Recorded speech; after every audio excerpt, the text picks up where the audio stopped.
Donnie and Dolly. The team is supported by ableauctions.ca. Closing your business? We can help. It is Tuesday, and all of our guests today, including Brandon Astle, standing by. Brought to you by our title sponsor, Able Auctions, ableauctions.ca. As Abbotsford yesterday, the Canucks winning the fifth and deciding game of their Calder Cup third-round playoff series Pacific Division final down in Loveland, Colorado. Final score 5-0 for the Canucks over the Colorado Eagles. Abbotsford now meets the Texas Stars, Dallas's farm club, in the Western Final. Here to talk about it, voice of the Abbotsford Canucks on Sportsnet 650, Brandon Astle. Brandon, thanks for doing this, sir. How are you? Doing well, boys. Look, I made the bed behind me for you guys. How about that? Look at that. Outstanding. You made the bed? I made the bed, yeah. I figured, you know what? Let's have a little class here in this hotel room, and wanted to be dialed in for you guys. Well, you know what? This is a Donnie and Dolly first, and we can't thank you enough for that, Brandon. Appreciate it. Hey, Arturs Silovs, 32 saves last night. That's his fourth shutout of the playoffs. What's he doing for himself right now? He's just got that clutch gene, Donnie. I mean, you look at what he's done at different levels, whether it's the NHL playoffs with Vancouver last year, like we talk about it a lot, and what he did on the world stage with Latvia. He just steps up in big-time moments, and, like, he's got 4 shutouts in this playoffs. 3 of them have been in closeout games. Like, that is a stat that you just can't really wrap your head around. And going into Game 5, like, I thought he is the ultimate X factor. Like, if he's dialed in early, like, that'll put the Canucks in great shape to win. And there was a glorious chance, 28 seconds in. There was a 2-on-1 for Colorado. Perfect pass to the right wing, and Ty Felleber thought he had a goal, and Silovs stretches out with his left pad to keep it out. And when I saw him make that save, I was like, okay, it's on. And obviously, his demeanor is something that stands out. He's someone that doesn't get caught up in the headlines, doesn't want to talk about him or his success. It's always about the team, just puts his head down and is just worried about the next one. So what he's doing right now is pretty remarkable, and definitely in the zone right now. So what do you think his future holds, Brandon? We're dealing with this today in our Waddling Dog poll question. I know the NHL portion of his season didn't go the way he wanted to, but he's been very impressive down in the A. What do you think his future holds in the Vancouver organization, which might not be with the Vancouver organization? I definitely think he's an NHL goaltender. What he's done in the past, like I said, has proved that.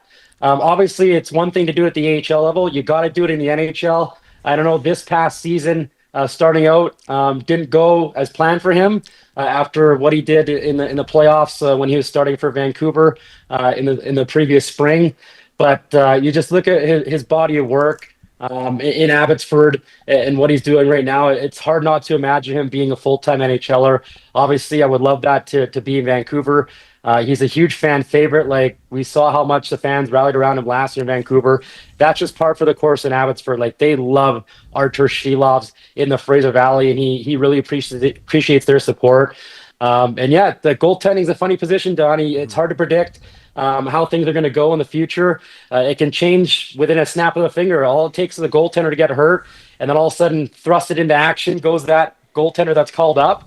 And the rest is history. You gotta be able to perform when the lights are bright.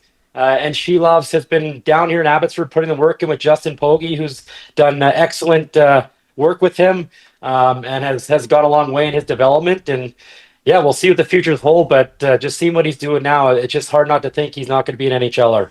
Hey, Brandon, always great to score 5 goals in a deciding do-or-die game. And, you know, there's Linus Karlsson, 2 goals last night. There's Arshdeep Bains, 2 assists. And they're doing it without Aatu Räty, who's injured right now. The offense was there last night, Brandon, in a much-needed game. Yeah, and they needed those guys to step up. Not that they weren't bad at all. Like, Karlsson has 7 goals now, which is tied for the most in the playoffs. So I was still waiting for his signature game. And he delivered yesterday when it mattered the most.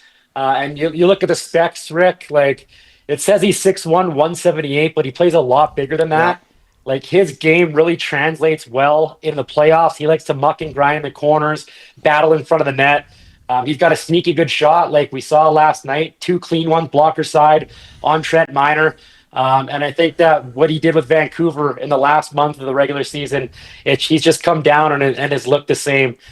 He's someone that can lead the team into the fight.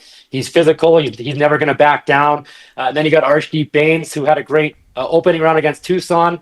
Didn't quite get the numbers in the second round and a bit against Colorado as well. But he's someone who has an impact on the game besides what the box score says. He plays in every situation. He's got a great motor, and obviously, when he has the puck on the stick, he's make things happen. He's a pure playmaker and stepped up big time again, like Carlson and a bunch of others did in a must-win game. Hey, Brandon, everybody wants to know how Lekkerimäki's doing. We haven't talked to you in a bit. He was struggling points-wise. Then he got 4 on a weekend last weekend. How has he been in the past week? Confidence, Rick. That's the thing that I noticed right away. He's found his mojo again, and as someone who's battled some adversity, obviously, these last couple weeks leading into this series with Colorado. And for a young guy, I'm sure that got in his head. It's not easy to go through what he did with the oral surgery and whatnot and try to bounce back and catch up to a moving train in the middle of the Calder Cup playoffs. But I really, really liked his body work and his overall game against the Eagles. 4 points in 5 games, but besides the numbers, his puck touches were great. I thought he was outstanding in his own end. Like, there's not a lot of time and space in the playoffs. You guys know that. And whenever he had the puck, especially under pressure, like along his boards, inside his blue line, he was making plays that helped the team get out of their own zone, which led to opportunities the other way. And obviously, that's something that Manny Malhotra is looking at. That's something that Adam Foote's going to be looking at next year, because no one's going to deny the skill and his offensive ability. It's going to be the overall game and how he's managing the puck in his own zone. And I can't say enough about how good a work he did in that regard. And going to this series against Texas, I mean, he could be another X factor going in. And I know the Canucks could use his offense because Texas is a machine right now. Yeah. Talking with Donnie and Dolly regular, Brandon Astle. Okay, Texas Stars. I know they have former Canuck prospect, former Canuck draft pick Cole Lind. What kind of a challenge do they present? I mean, they are putting the puck at will right now, Donnie. And Rick, I saw your little exchange with J-Pad on Twitter last night. Ryan, pull up his name, the leading scorer in the Calder Cup playoffs. Do it right now, Big Ryan, if you can. I want Rick to try and pronounce his name. But no, yeah, the Stars, obviously we don't know much about them. Donnie, this is the first time the two teams have ever played since Abbotsford came into the league. So you look at the top line and what they've done. Cole Lind, obviously Canucks fans are familiar with him. Cameron Hughes, he also plays on the top line. Canucks fans are familiar with him. He was at Coachella Valley with Cole the last few years. And I'll just spoil it and say Justin Ritzkovian. It doesn't sound like it reads. He's the reigning rookie of the year. He came off a fantastic season with Texas, got some games at a big club in Dallas. And he's averaging almost 2 points a game in these playoffs. Scored the series winner against Milwaukee the other night, which was fitting because he just absolutely torched them. So the first order of business for me is Abbotsford and how they play those top guns. And I feel confident because I always say to Manny and mention it on the air all the time, the Canucks do such good work against the opposing players' top forwards.